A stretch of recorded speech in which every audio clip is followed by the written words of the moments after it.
Contenido gráfico. Advertencia. Este relato incluye descripciones detalladas de violencia extrema, tortura, necrofilia y canibalismo. Se ha mantenido fidelidad a los hechos forenses para honrar la memoria de las víctimas, nunca para glorificar a los perpetradores.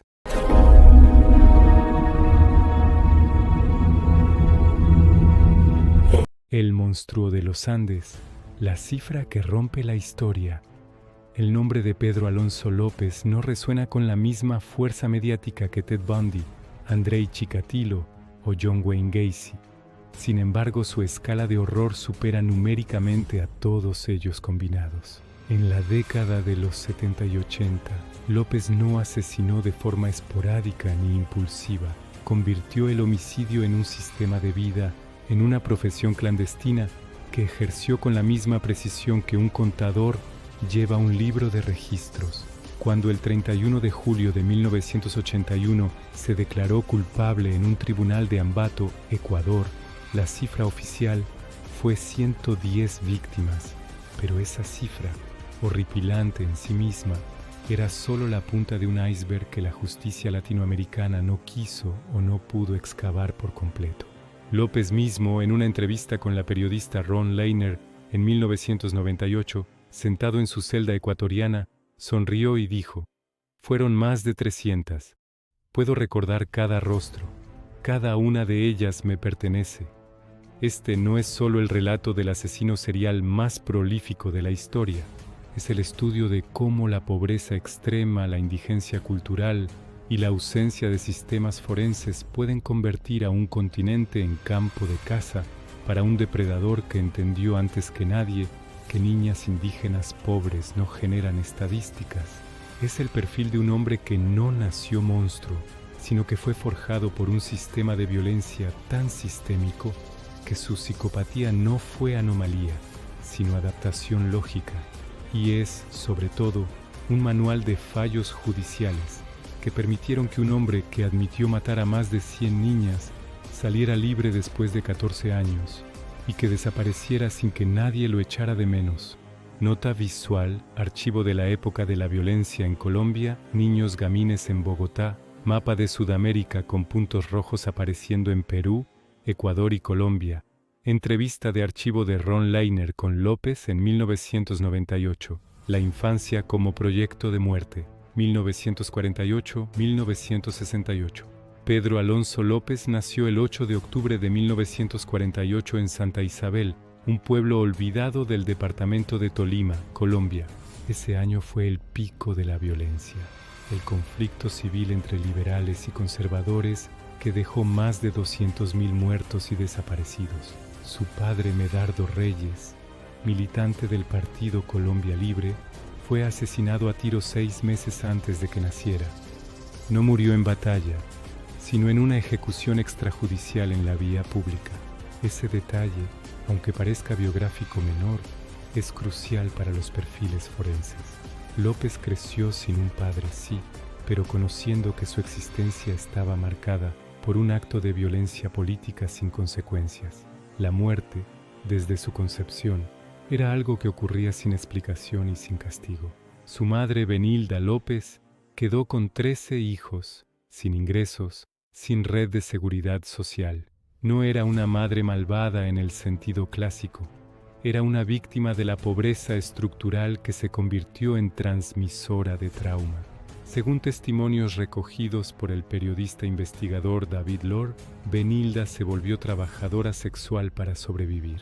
López, como hijo mayor, la vio llegar a casa con moretones, la vio ser humillada por clientes, la vio convertir su cuerpo en moneda de supervivencia.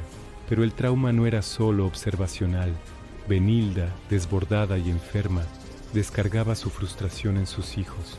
López fue golpeado con regularidad, no con corrección, sino con rabia.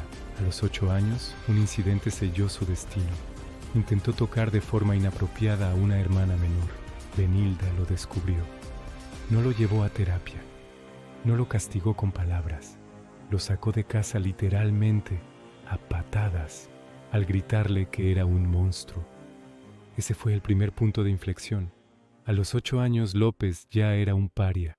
Vivió en las calles de Bogotá como Gamine, uno de los miles de niños callejeros que la sociedad colombiana de los 50 y 60 consideraba basura humana. Allí, mientras dormía en un portal de la calle 13, un hombre mayor, atractivo y amable, le ofreció comida caliente y un lugar para dormir. López, hambreado y traumatizado, aceptó. El hombre lo llevó a un edificio abandonado cerca del Cerro de Monserrate y lo violó durante 3 días consecutivos. Ese patrón se repetiría: confianza, abuso, abandono. A los 10 años fue encontrado por una pareja de ancianos estadounidenses que visitaban Bogotá para trabajar en misiones caritativas. Lo llevaron al orfanato de la misión caritativa de la Ciudadela. Pensaron que lo salvaban, pero en ese orfanato, un maestro de nombre Carmelo, con acceso y autoridad, lo abusó sexualmente durante meses. A los 12, López escapó del orfanato y volvió a las calles, pero ahora llevaba algo diferente. Había aprendido que toda figura de autoridad es un predador disfrazado, que la bondad es un cebo psicopatológico. En la calle, el abuso no cesó. Formó parte de un grupo de gamines, liderado por un adolescente mayor que los prostituía a turistas en la zona rosa. López fue violado por múltiples adultos. En 1966, a los 18, decidió que no sería más la presa. Atrapó a un turista estadounidense, lo robó y lo golpeó hasta dejarlo inconsciente. Ese fue su primer acto de agresión proactiva. Fue arrestado, pero el turista no denunció. Salió en 3 días. El perfil neurobiológico de López, reconstruido por el Dr. Max H.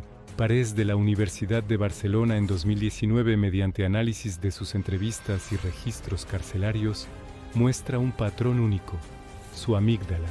El centro del miedo estaba hiperdesarrollada por el trauma crónico, pero su corteza prefrontal ventromedial, que regula la empatía, mostraba signos de desconexión funcional, similar a lo que se ve en veteranos de guerra con trastorno de estrés postraumático complejo.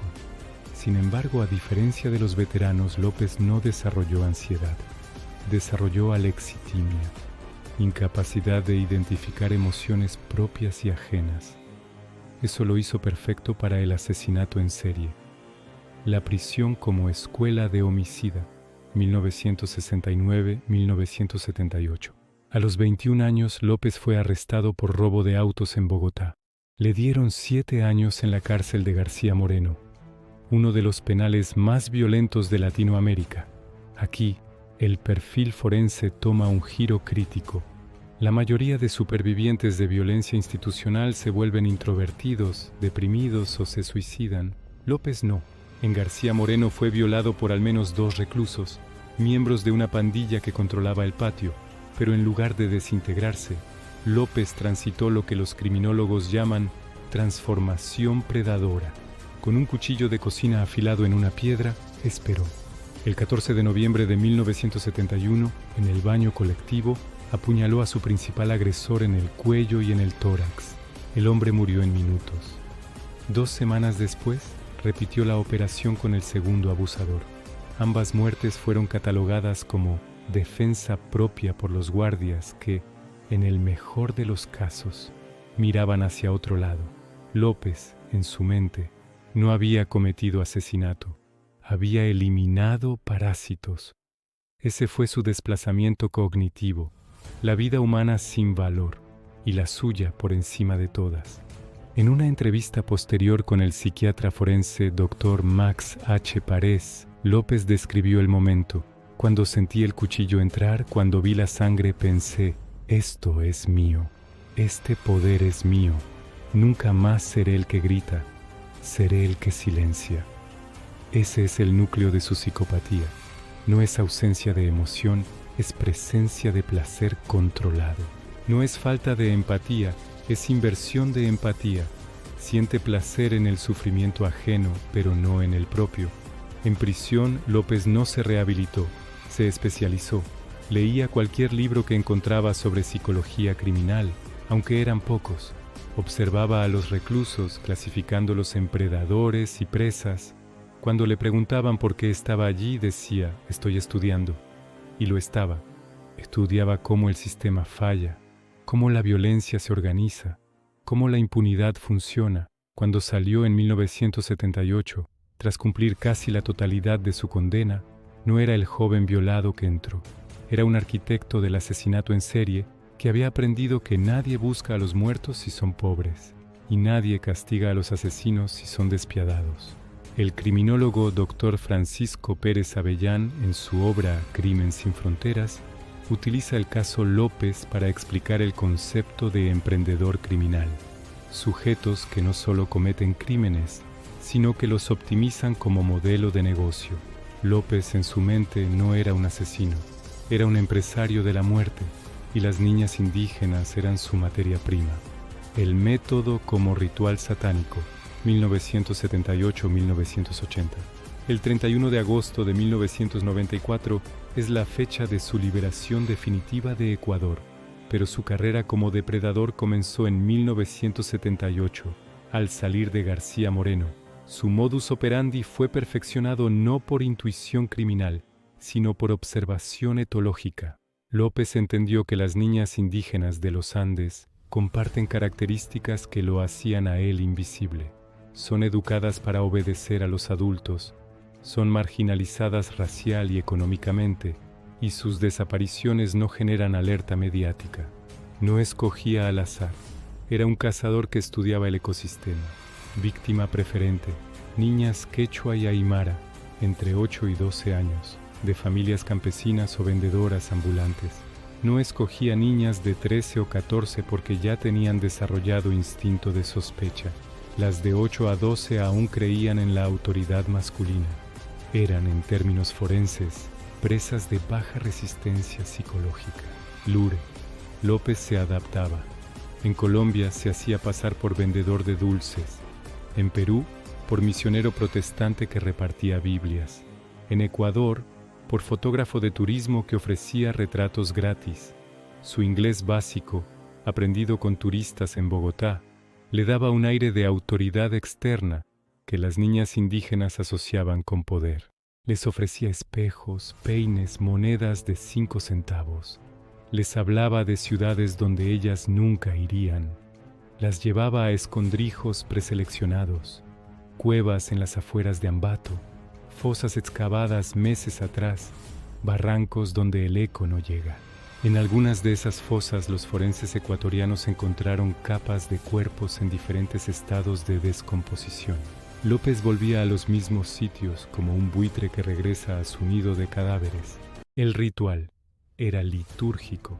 Primero generaba confianza, las acunaba, les contaba historias, les decía que eran especiales. Eso no era manipulación barata, era sadismo organizado.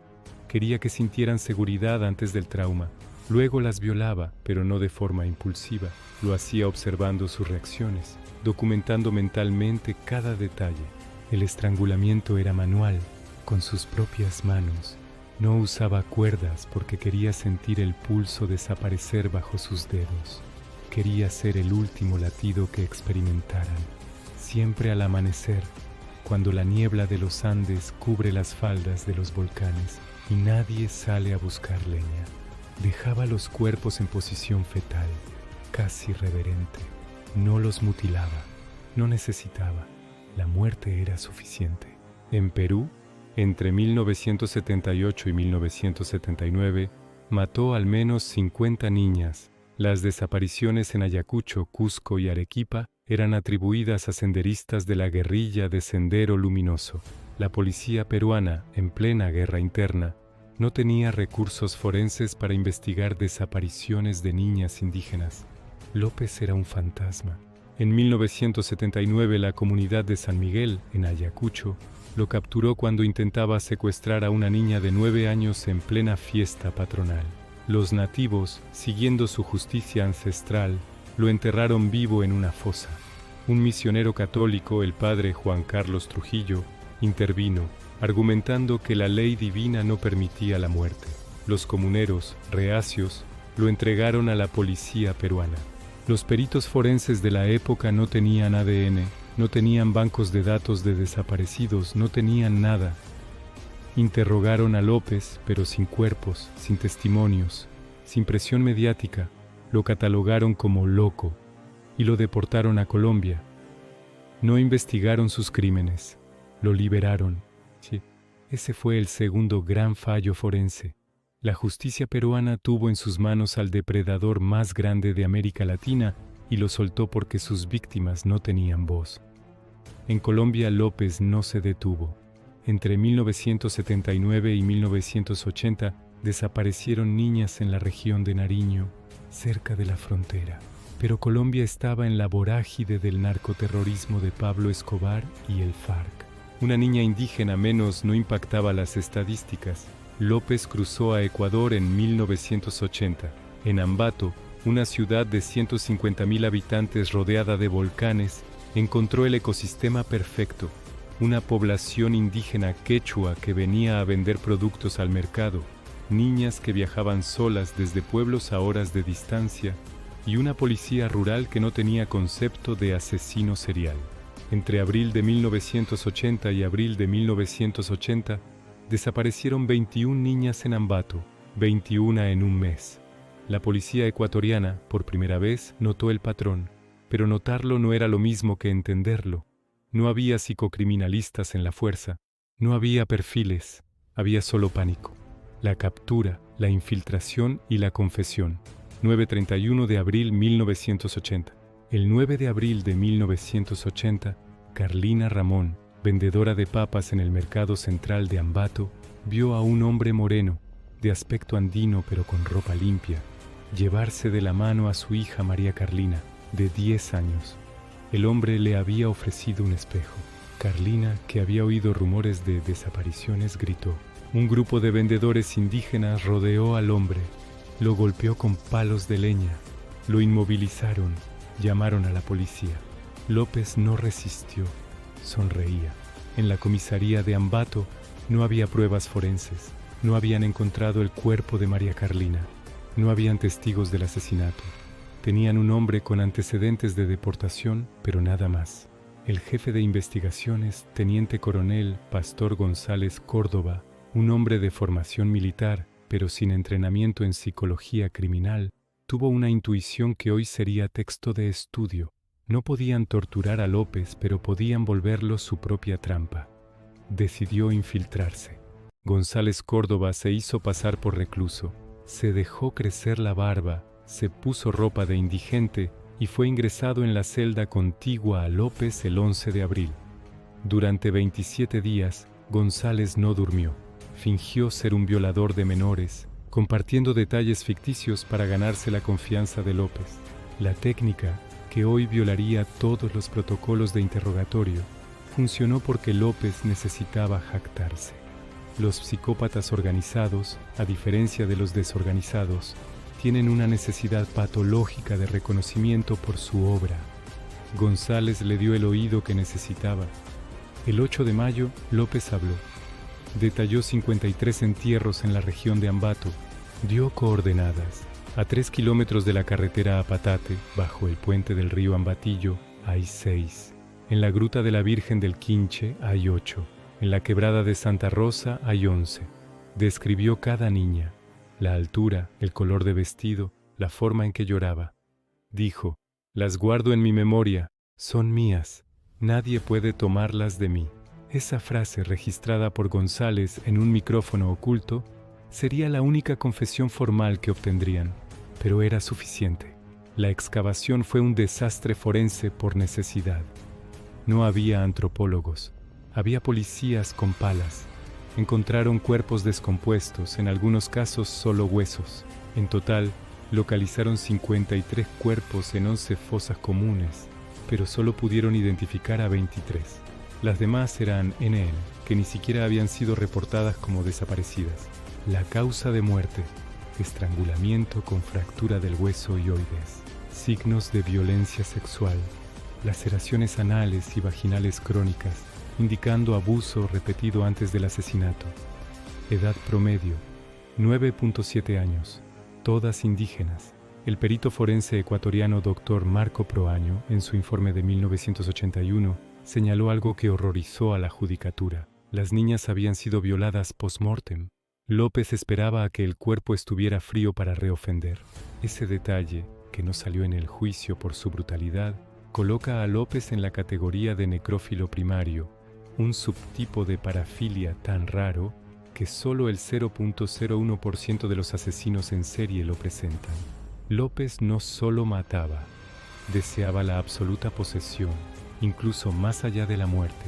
En Perú las autoridades no quisieron cooperar. El gobierno de Francisco Morales Bermúdez, en plena guerra contra Sendero, no podía admitir que había un depredador sexual más letal que la guerrilla. Negaron las acusaciones, no enviaron peritos. En Colombia, la respuesta fue peor.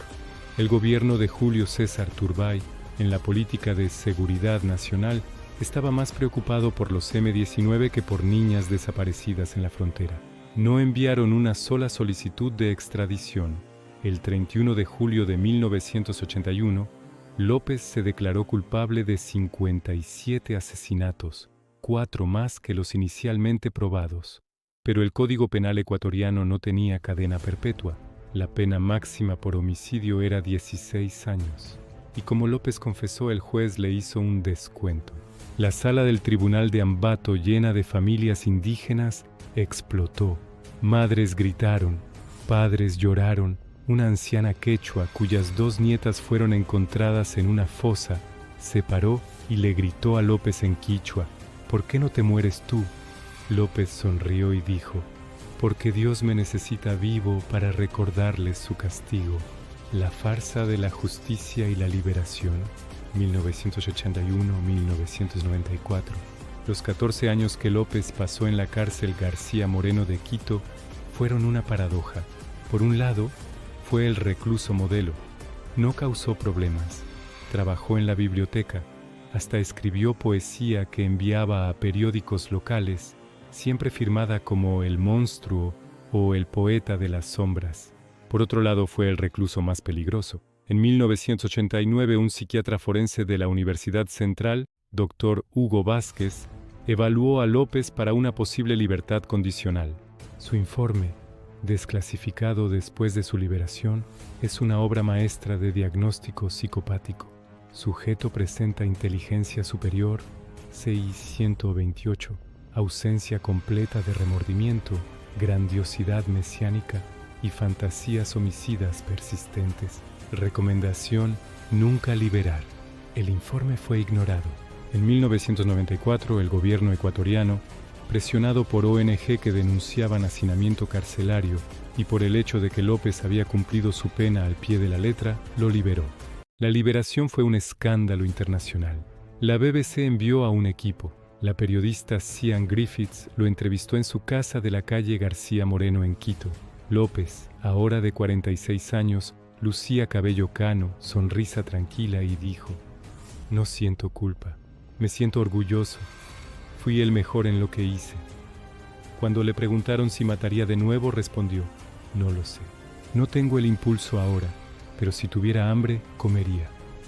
Esa metáfora, comer cuando se tiene hambre, revela la esencia de su psicopatía. El asesinato era una necesidad fisiológica, no una transgresión moral. Fue deportado a Colombia al día siguiente. En Bogotá, la Fiscalía intentó abrir una investigación por los crímenes de 1978-1980 en Nariño. Pero el fiscal delegado, Dr. Alfonso Gómez Méndez, se encontró con un muro de impunidad. No habían denuncias formales. Las familias indígenas no habían reportado las desapariciones porque no confiaban en la policía. No habían cuerpos, no habían evidencias, y López, con su sonrisa, invocaba la presunción de inocencia. En 1995, un juez de menores de Ipiales, frontera con Ecuador, lo declaró inimputable por tiempo cumplido y lo institucionalizó en el Hospital Psiquiátrico de Pasto. Allí, el doctor Carlos Morales, psiquiatra forense, evaluó a López durante 4 años. Su diagnóstico: trastorno antisocial de la personalidad con rasgos psicopáticos, parafilia sadista y fantasías necrófilas persistentes, riesgo de reincidencia extremo.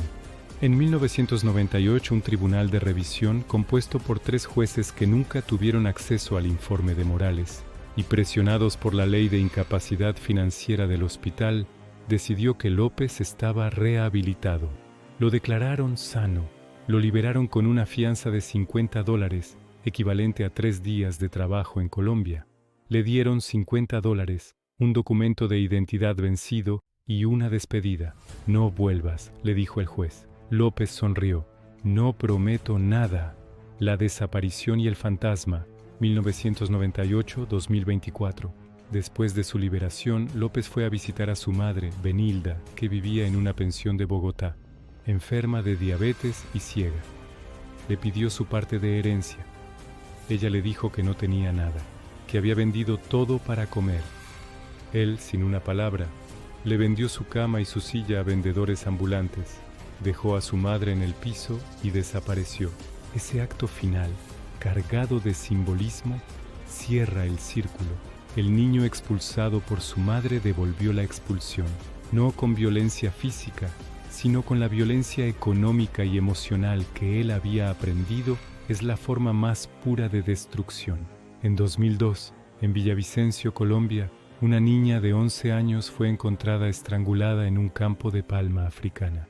El método era idéntico: violación, estrangulamiento manual, cuerpo en posición fetal.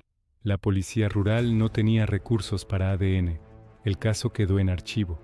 En 2006, en la frontera con Venezuela, en Cúcuta, otras 3 niñas indígenas wayú desaparecieron.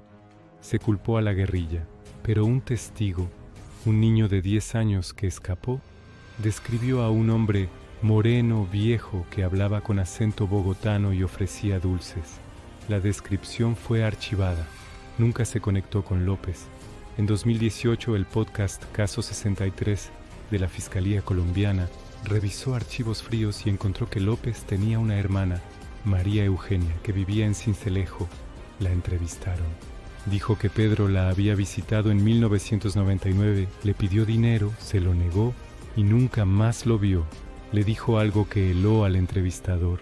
Pedro me miró y dijo: gracias por recordarme que no debo volver. Desde entonces sé que está vivo y sé que está matando donde nadie mira. La Interpol mantiene una orden roja activa desde 2002, pero sin foto reciente, sin huellas digitales actualizadas, sin ADN en bases. López, si está vivo, tendría 76 años. La psicopatía no desaparece con la edad. Los estudios de Samenow y Hare demuestran que los psicópatas organizados reducen la frecuencia, pero no el impulso. López podría estar en Perú, en la selva, en Venezuela, en cualquier lugar donde niñas indígenas sigan siendo invisibles. O podría estar muerto, asesinado por una comunidad que lo reconoció, pero su cuerpo nunca apareció. La psicopatía como sistema, no como anomalía.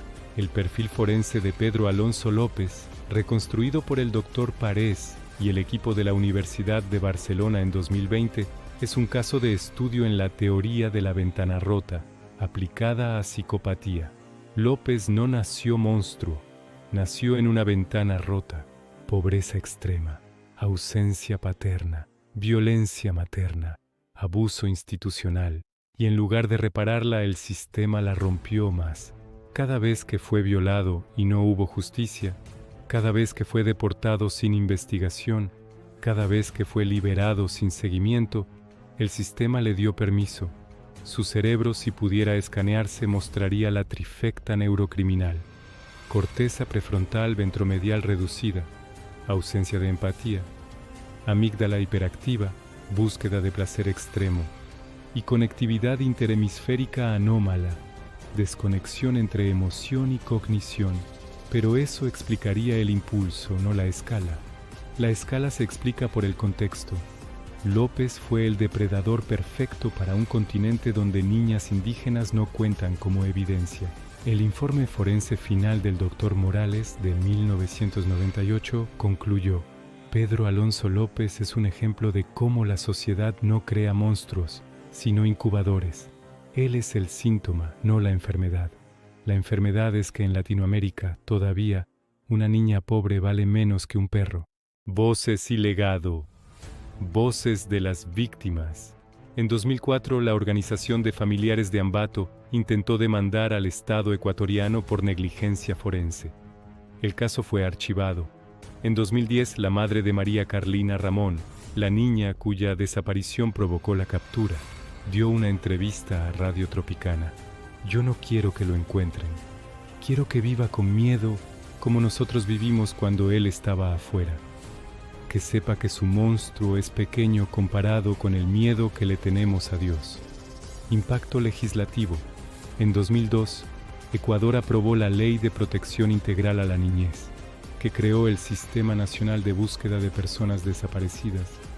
En 2008, Perú creó el Registro Nacional de Deudores por Delitos de Violencia Sexual.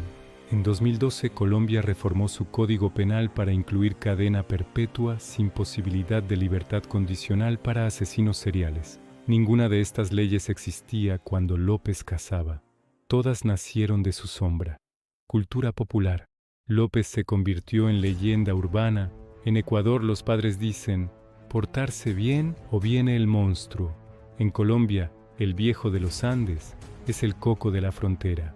Su historia fue novelada por Rafael Cuevas Molina en El monstruo de los Andes, 2005, mal adaptada al cine en 2014 y musicalizada por la banda ecuatoriana Rocola Bacalao en su canción Pedro. Es el único asesino serial latinoamericano con canción propia. Mensaje final. Pedro Alonso López lleva 26 años desaparecido. La Interpol no tiene foto actualizada. La justicia colombiana no tiene recursos para buscarlo. La psicopatía no tiene fecha de caducidad. Mientras niñas sigan siendo invisibles, mientras no haya bases de datos forenses transnacionales, mientras la pobreza sea sinónimo de impunidad, el monstruo de los Andes no estará muerto, solo estará esperando. En América Latina desaparecen 1.200 niñas al año. El 70% nunca son encontradas. El perfil de Pedro Alonso López está activo en 18 países. Nadie sabe dónde está. Todos saben que puede volver. Fuentes ampliadas y documentadas. Biography.com. Infancia, trauma, juicio, liberación. Magellan TV. Perfil psicológico por Dr. Max H. Párez. Medium Anatomy of Pedro López. Neurocriminología, teorías de adaptación. Utterly Interesting. Infancia detallada, abuso sistémico. Deseret News. Entrevista directa 1998. Método, números. Interpol, perfil activo, nota roja. Universidad Central del Ecuador. Informe forense de Dr. Hugo Vázquez 1989. Hospital Psiquiátrico de Pasto. Informe de Dr. Carlos Morales 1998. Fiscalía Nacional del Ecuador. Archivo de caso 1980-1981. Ministerio del Interior de Perú. Archivos de desapariciones 1978-1979. Universidad de Barcelona. Estudio Neuroforense 2020. Podcast Caso 63. Investigación 2018.